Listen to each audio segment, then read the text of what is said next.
dans la première apparition du 27 décembre 1673, c'est-à-dire dans le jour de la Saint-Jean, Jésus dit ceci à Marguerite Marie, à Sainte Marguerite Marie. « Mon cœur est si passionné d'amour pour les hommes, et pour toi en particulier, que ne pouvant contenir en lui-même les flammes de son ardente charité, il faut qu'il les répande par ton moyen. Il m'incombe de vous parler de l'amour de Dieu en 10 minutes. Vous vous rendez compte?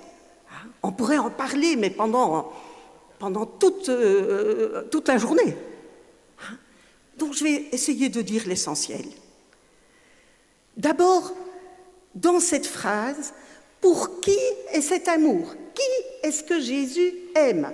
Il le dit, mon cœur est si passionné d'amour pour les hommes. Vous savez bien que c'est les hommes et les femmes compris. Mon cœur est si passionné d'amour. C'est pas, voilà, c'est pour tout le monde, les gens de tout pays, de toute couleur, chacun de vous, moi, chacun des évêques, Jésus est passionné d'amour pour nous.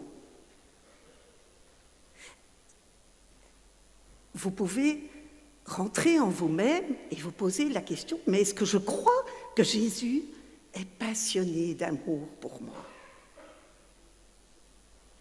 En tout cas, il le dit.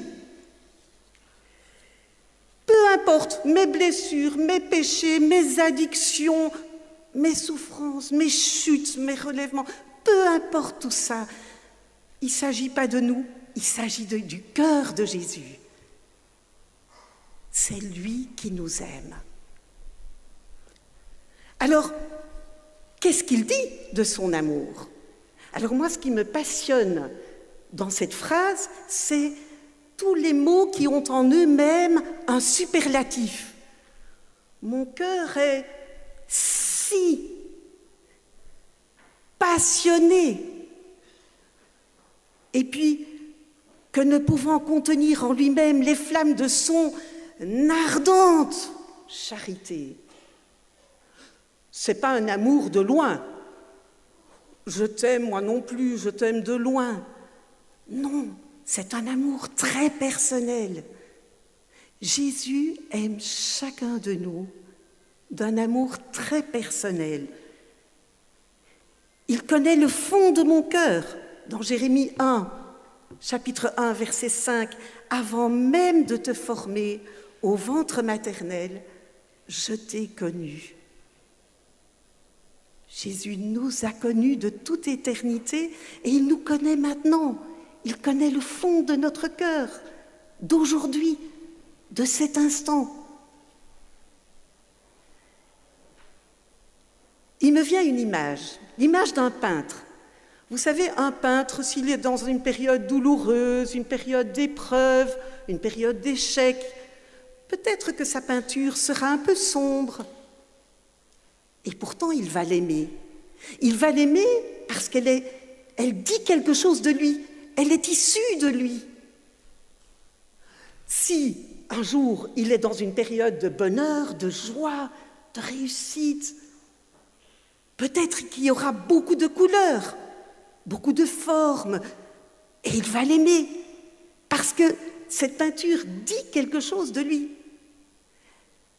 Elle est issue de lui. Eh bien, chacun de nous, nous sommes issus de l'amour de Dieu. C'est dans l'amour que Dieu nous a créés. C'est dans l'amour qu'il nous a voulu. De là, son amour infini pour son œuvre, que nous sommes chacun. Chacun de nous, nous sommes son œuvre. Dans le psaume 138, « Prodige que tes œuvres ».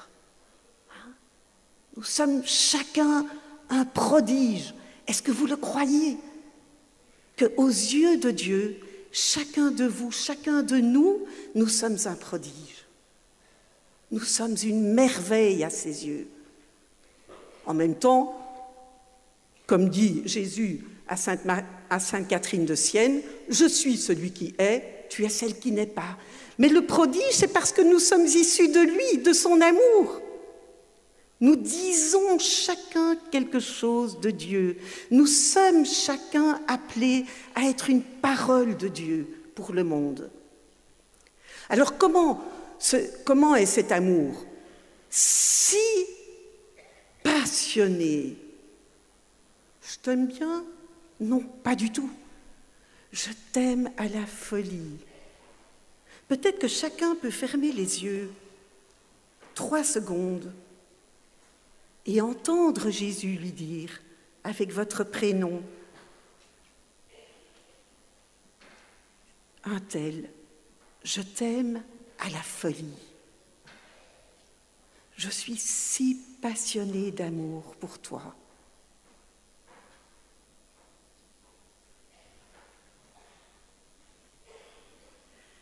C'est un amour débordant. Jésus dit que ne pouvant contenir en lui-même les flammes de son ardente charité, on a l'impression que Jésus que cet amour va exploser de son cœur, va exploser. C'est un feu d'amour. On le voit sur la fresque. Ce n'est pas un cœur sanguinolent, c'est un feu d'amour. Dans Luc 12 et 49, « Je suis venu apporter un feu sur la terre, et comme je voudrais qu'il soit déjà allumé. » On l'a entendu déjà ce matin. Jésus est venu embraser le monde de son amour, et il veut le faire, il a voulu le faire au travers de chacun de nous.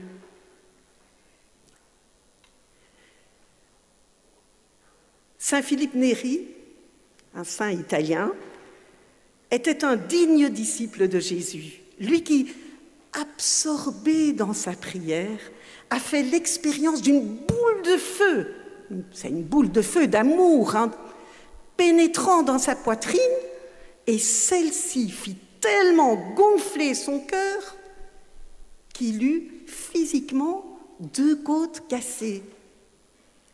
Est-ce que chacun de nous, dans nos temps de prière quotidiens, est-ce que nous nous laissons absorber par la présence de Jésus? Absorbés par son amour? Est-ce que nous le laissons nous aimer? Est-ce que nous accueillons son amour?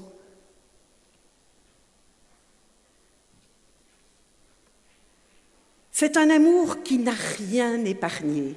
Il est allé jusqu'au bout.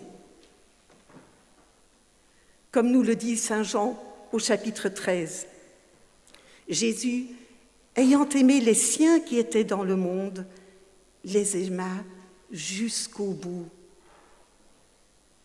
Du début de sa vie jusqu'à la fin de sa vie et même après, puisque, suite à la lance qui a transpercé son côté alors que Jésus était déjà mort, a jailli l'eau et le sang.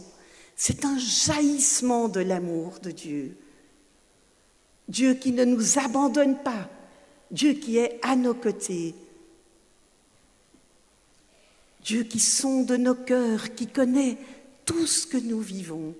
Il est là, présent, à nos côtés, et son amour jaillit. Donc lorsque vous souffrez, lorsque vous avez un doute, lorsque vous avez une souffrance, un échec, une crainte, tournez-vous vers lui et dites-lui, amour de Jésus, cœur de Jésus, embrase mon cœur de ton amour, dispose mon cœur à recevoir ton amour. J'ai envie de vous dire un secret. Je crois que la chose la plus importante, c'est le silence. C'est de faire des moments de silence dans sa journée, parce que c'est là un silence habité, tourné vers Jésus. C'est là que nous pouvons accueillir son amour. En conclusion, je voudrais dire, Dieu ne désire pas tant une dévotion qu'une relation très personnelle avec chacun de nous. Il désire nous aimer, il désire que nous accueillions son amour. Il a soif de cela. Et il a soif de recevoir de l'amour en retour. Donc laissons-nous absorber par Dieu dans le silence et la prière afin d'accueillir au plus profond de notre être cet amour fou de Jésus pour nous, cet amour tendre, cet amour prévenant, cet amour réconfortant, guérissant, lumineux que Jésus a pour nous. Ainsi nous ferons la joie de Dieu et la nôtre.